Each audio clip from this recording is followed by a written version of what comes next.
Assalamualaikum warahmatullahi wabarakatuh. Perkenalkan, kami dari Teknik Elektro Universitas Anggabuana YPKP Bandung.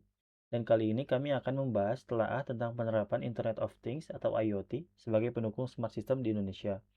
Di kelompok kami ada Ayu Wadia, ada Muhammad Rigalifudin, saya sendiri, dan ada Robi Alfiando. Baik, untuk mempersingkat waktu, kita langsung saja ke bagian bab 1 yaitu pendahuluan. Baik, bab 1 pendahuluan. Latar belakang, perkembangan teknologi digital 2 dekade terakhir melahirkan satu inovasi yang mengubah cara kita berinteraksi dengan lingkungan, yaitu Internet of Things. Secara sederhana, IoT adalah ekosistem perangkat fisik, mulai dari sensor, mesin, kendaraan, sampai peralatan rumah tangga yang dilengkapi kemampuan komputasi dan konektivitas. Sehingga bisa saling bertukar data tanpa harus dioperasikan manusia secara langsung. IoT inilah yang menjadi salah satu pilar utama mewujudkan konsep smart city dan smart system, karena memungkinkan pengumpulan data secara masif untuk mendukung pengambilan keputusan yang lebih cepat dan akurat. Di Indonesia, urgensi ini terasa semakin nyata seiring pesatnya urbanisasi, semakin kompleksnya layanan publik, dan tuntutan efisiensi pengelolaan sumber daya seperti energi air dan transportasi. Tapi di balik potensi besar itu, penerapan IoT di Indonesia masih menghadapi kendala struktural, mulai dari kesenjangan infrastruktur telekomunikasi antara kota dan desa, keterbatasan SDM yang menguasai teknologi ini, sampai regulasi yang belum sepenuhnya mengakomodasi kebutuhan interoperabilitas dan keamanan data lintas instansi. Baik, untuk selanjutnya ada rumusan masalah. Yang pertama adalah bagaimana kondisi existing implementasi IoT pada berbagai sektor smart system di Indonesia saat ini. Yang kedua, apa saja tantangan utama yang dihadapi dalam mengimplementasikan IoT secara luas di Indonesia? Yang ketiga, bagaimana kerangka arsitektur dan peta jalan yang dapat diusulkan agar implementasi IoT berjalan efektif dan berkelanjutan. Tujuan penulisan. Paper ini bertujuan untuk memetakan kondisi existing dan capaian implementasi IoT di Indonesia pada berbagai sektor. Yang kedua, mengidentifikasi tantangan teknis, regulatif, dan sosial yang menghambat perluasan implementasi IoT. Yang ketiga, menyusun usulan kerangka arsitektur sistem IoT dan strategi implementasi bertahap yang dapat menjadi rujukan bagi pemerintah daerah, penyelenggara layanan publik, maupun pelaku industri dalam membangun smart system yang inklusif dan berkelanjutan. Baik, mungkin itu saja dari saya. Untuk bab selanjutnya akan dibacakan oleh Kang Robi Alfiando. Untuk nomor 2, tinjauan konsep. Satu, definisi dan karakteristik Internet of Things. Internet of Things dapat dipahami sebagai jaringan objek fisik mulai dari sensor, kendaraan, mesin, hingga peralatan rumah tangga yang dilengkapi kemampuan komputasi perangkat lunak dan konektivitas jaringan sehingga mampu mengumpulkan dan bertukar data.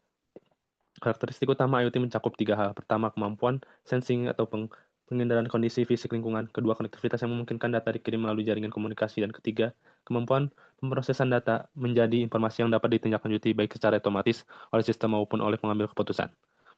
Selanjutnya, arsitektur lapisan IoT. Secara umum, sistem IoT dapat dipetakan dalam beberapa lapisan fungsional saling terhubung sebagaimana dirangkum pada tabel. Pertama, perception atau persepsi penangkapan data fisik dari lingkungan melalui sensor dan aktuator. Contoh komponennya sensor suhu, sensor kualitas udara, kamera CCTV, RFID, dan GPS. Network atau jaringan penentuan data dari perangkat ke pusat, Wi-Fi atau LoRaWAN 1 atau NB-IoT, 4G, 5G, Gateway IoT. Selanjutnya ada middleware atau platform, pengelola penyimpan data dan cloud menyimpan data mengintegrasikan data lintas perangkat. Contohnya cloud computing, message broker, atau basis data time series. Selanjutnya ada aplikasi, mengolah data menjadi informasi dan keputusan bagi pengguna. Contoh komponennya dashboard command center, aplikasi mobil warga, sistem peringatan dini. Selanjutnya di bisnis, menerjemahkan data menjadi kebijakan dan modal bisnis atau layanan publik. Contohnya kebijakan pemerintah, modal insentif, evaluasi kinerja lainnya. Selanjutnya ada Smart City dan Smart System. Smart City adalah konsep pengelolaan kota yang memanfaatkan teknologi informasi dan komunikasi termasuk IoT untuk meningkatkan efisiensi layanan publik, kualitas hidup warga, dan keberlanjutan lingkungan. Smart System merupakan istilah yang lebih luas mencakup penerapan prinsip serupa tidak hanya pada skala kota, tetapi juga pada sektor spesifik seperti kesehatan, pertanian, dan industri. Selanjutnya ada metode telaah. Untuk metode telaah dalam paper ini disusun melalui pendekatan studi literatur atau terhadap publikasi ilmiah. Laporan riset pasar serta praktik implementasi IoT yang telah dipublikasikan mengenai Smart City dan Smart System Indonesia. Sumber-sumber tersebut kemudian sintesis untuk memetakan pola umum kondisi existing tantangan dan peluang yang selanjutnya menjadi dasar bagi penyusunan usulan kerangka arsitektur dan peta jalan implementasi yang disajikan pada bagian pembahasan. Selanjutnya ada pembahasan. Untuk kondisi existing implementasi IoT di Indonesia, sejumlah kota besar di Indonesia seperti Jakarta, Bandung, Surabaya, dan Denpasar telah memulai mengadopsi elemen-elemen IoT dalam mengelola kotanya, terutama melalui pembangunan command center yang mengintegrasikan data dari kamera pengawas sensor lalu lintas dan pelaporan warga. Pada sektor energi, penggunaan smart meter dan smart grid mulai diperluas untuk mendukung efisiensi distribusi listrik. Di sini salah satu contohnya ada transportasi, energi, lingkungan, kesehatan, pertanian, dan pemerintahan. Contoh penerapannya ada sistem lalu lintas untuk transportasi, ada smart meter listrik, smart green untuk energi, sensor kualitas udara, pemantauan debit sungai, dan potensi banjir untuk lingkungan, kesehatan, pertanian, maupun pemerintahan. Di sini manfaat utamanya banyak sekali juga, ada bisa mengurangi kecepatan, mempercepat waktu tempuh, efisiensi energi 20-30%, deteksi dini bencana, kota lebih bersih, layanan kesehatan lebih responsif dan merata, produktivitas naik, penggunaan air lebih hemat, dan pengambilan keputusan berbasis data layanan publik yang terpadu. Secara umum, penerapan ini masih terkonsentrasi di kota-kota besar dan kapasitas fisikal dan sumber daya manusia yang relatif memadai seperti kabupaten, kota kecil, dan wilayah pedesaan tertinggal dalam hal ini adopsi teknologi. Yang selanjutnya ada tantangan implementasi. Yang pertama ada infrastruktur dan konektivitas. Ketimpangan infrastruktur telekomunikasi antara Jawa dan luar Jawa serta antara kawasan perkotaan dan pedesaan menjadi hambatan mendasar. Sistem IoT bergantung pada konektivitas yang stabil, sehingga daerah dengan internet terbatas sulit mengadopsi sensor dan perangkat yang memerlukan pengiriman data secara berkelanjutan. Keamanan cyber dan privasi data. Semakin banyak perangkat yang terhubung ke jaringan, semakin besar pula permukaan serangan attack surface terhadap infrastruktur. Insiden kebocoran data dan serangan cyber pada sistem pemerintahan menunjukkan bahwa aspek keamanan berlapis dan pemantauan berkelanjutan menjadi kebutuhan yang mendesak. Untuk selanjutnya ada standarisasi dan interoperabilitas. Tidak ada standar teknis yang sangat menyebabkan perangkat IoT dan vendor berbeda. Seringkali sulit diintegrasikan dalam satu platform. Hal ini berisiko menciptakan silo data antar instansi maupun antar kota yang pada akhirnya menghambat analitik lintas sektor yang menyeluruh. Selanjutnya ada regulasi dan tata kelola. Regulasi yang ada seringkali belum mengikuti kecepatan perkembangan teknologi sehingga banyak kebijakan pemerintah daerah belum secara fleksibel mengakomodasi pengadaan perangkat IoT, penggunaan layanan cloud maupun skema kemitraan dengan startup teknologi. Selanjutnya ada sumber daya manusia dan literasi digital. Keterbatasan talenta digital yang menguasai bidang IoT, analitik data, dan keamanan cyber menjadi kendala sendiri, terutama di pemerintah daerah. Di sisi masyarakat rendahnya literasi teknologi turut mengaruhi tingkat penerimaan dan pemahaman yang berbasis IoT secara optimal. Selanjutnya ada pembiayaan. Investasi awal untuk sensor jaringan dan platform pengelola data cukup besar, sementara manfaat ekonominya belum terlihat secara bertahap. Hal ini menuntut skema pembiayaan yang kreatif termasuk kemitraan pemerintah swasta. Selanjutnya mungkin akan dilanjutkan oleh teman saya. Terima kasih. Baik, terima kasih kepada Kang Robi. Selanjutnya, di sini saya akan melanjutkan penjelasan tentang peluang dan usulan dari kerangka sistem ini. Di sini kita akan membahas dulu tentang peluang dan potensi. Jadi, meskipun tantangan yang kita hadapi akan sangat banyak, ada beberapa hal yang membuat kita bisa merasa optimis. Pasar IoT nasional diproyeksikan terus tumbuh dengan sektor Smart City sebagai kontributor utama, didukung perluasan jaringan seluler generasi lanjut dan harga sensor yang makin murah. Pemerintah pusat dan daerah juga menunjukkan tren dukungan yang meningkat lewat berbagai kebijakan dan program investasi. Penerapan smart meter dan smart grid sudah terbukti bisa menekan biaya operasional energi hingga puluhan persen presiden positif yang bisa direplikasi ke sektor lain. Sekarang kita akan masuk ke bagian intinya. Jadi sebelum masuk ke bagian arsitekturnya, ada 5 prinsip yang mendasari seluruh rancangan ini. Pertama, interoperabilitas sejak desain. Perangkat dari vendor yang berbeda-beda menggunakan protokol dan format data yang terbuka supaya bisa saling terhubung tanpa terkunci pada vendor tertentu. Yang kedua, ada keamanan berlapis. Enskripsi data mulai dari perangkat sampai penyimpanan disertai pemantauan anomali secara berkelanjutan. Ketiga, skalabilitas bertahap, dimulai dari sektor prioritas dan kota percontohan, baru direplikasi ke wilayah lain sesuai kesiapan masing-masing daerah. Keempat, inklusivitas wilayah, mempertimbangkan keterbatasan konektivitas di luar Jawa lewat teknologi hemat daya dan jangkauan luas seperti LoRaWAN dan NB-IoT. Dan yang kelima, kolaborasi pentahelix, melibatkan pemerintah, akademisi, dunia usaha, komunitas, dan media, baik dalam merancang maupun mengevaluasi sistem. Nah, dari 5 prinsip tadi, disusunlah arsitektur IoT 5 lapis sebagai berikut.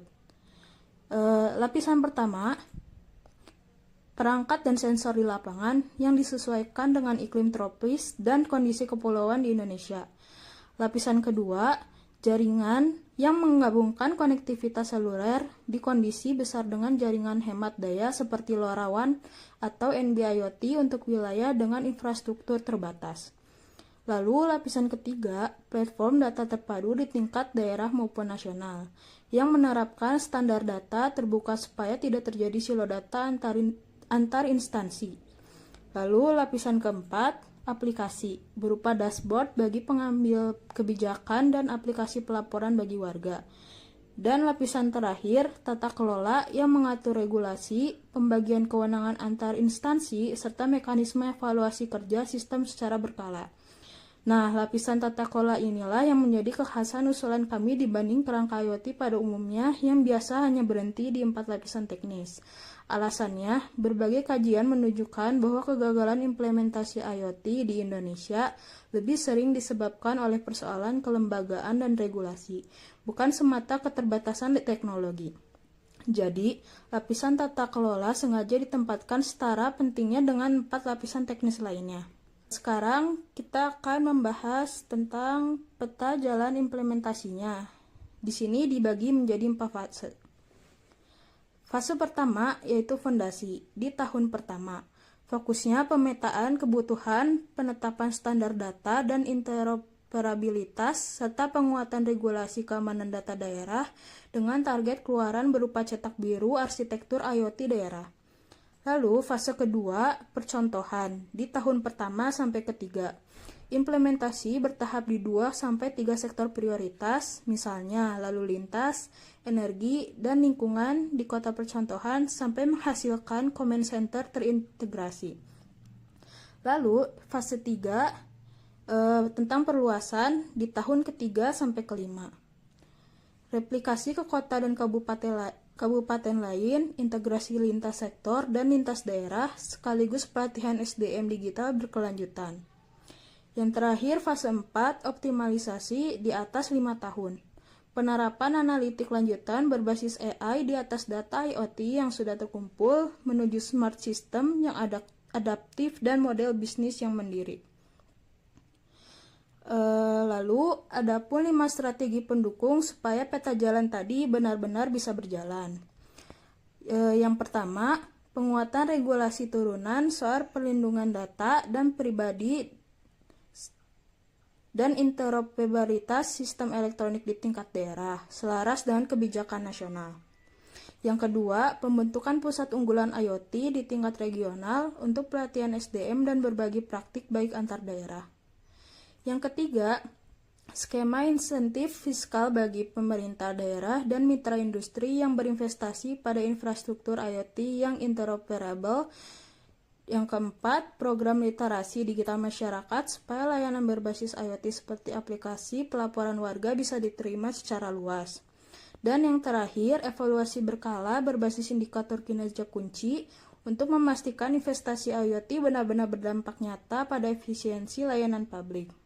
Nah, jadi IoT ini punya potensi besar mendukung smart system di Indonesia, dari efisiensi transportasi dan energi sampai layanan kesehatan dan pertanian yang lebih baik. Tapi potensi itu belum optimal karena tantangan infrastruktur, keamanan, standarisasi, regulasi, SDM, dan pembiayaan. Karena itu diusulkan kerangka 5 lapis yang menempatkan tata kelola setara pentingnya dengan aspek teknis, disertai peta jalan bertahap lebih dari 5 tahun. 3 saran utamanya, pemerintah daerah sebaiknya mulai dari sektor dengan memanfaatkan cepat terlihat, seperti penerangan jalan pintar untuk membangun kepercayaan publik. Perguruan tinggi perlu memperkuat kurikulum IoT dan keamanan cyber, serta penelitian lanjutan diperlukan untuk mengukur dampak kuantitatif IoT terhadap efisiensi layanan publik. Baik, mungkin itu saja dari kelompok kami. Mohon maaf bila ada kata-kata yang kurang berkenan. Khairul kalam. Assalamualaikum warahmatullahi wabarakatuh.